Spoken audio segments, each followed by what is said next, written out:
Provincial Agricultural and Fishery Council kon PAFC Surigao del Norte nag-eleksyon para sa bag-ong opisyal.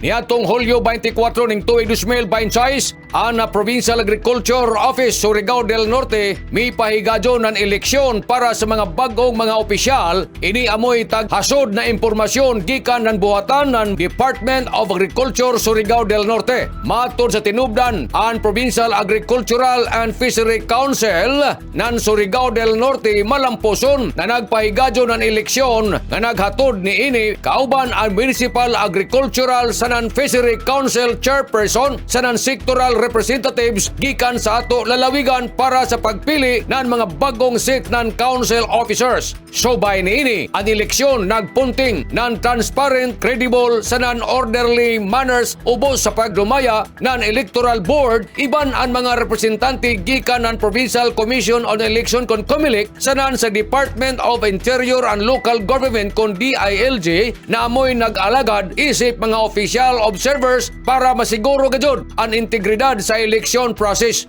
Ang malamposo na pagpahigadyon ng eleksyon nagpasibaw sa kaakuhan sa council sa ila kaakuhan diin ang participatory leadership, good governance, sanan stronger collaboration matag stakeholders ng agriculture and fishery sector. Ang mga napili ng mga opisyal taglaoman na sila amoy manguna ngadto ug diin sila amoy magrepresentar pinaagi sa pagdaya ng tingog sa naisgutang sektor sanan mahimong interesado ang mga mag-uuma, mangingisda, sanan ang agricultural stakeholders din. Ini sila nagpadayon sa pagsuporta sa nag-abanti na pagtubo sanan pag-develop ng sektor dinhi sa probinsya ng Surigao del Norte.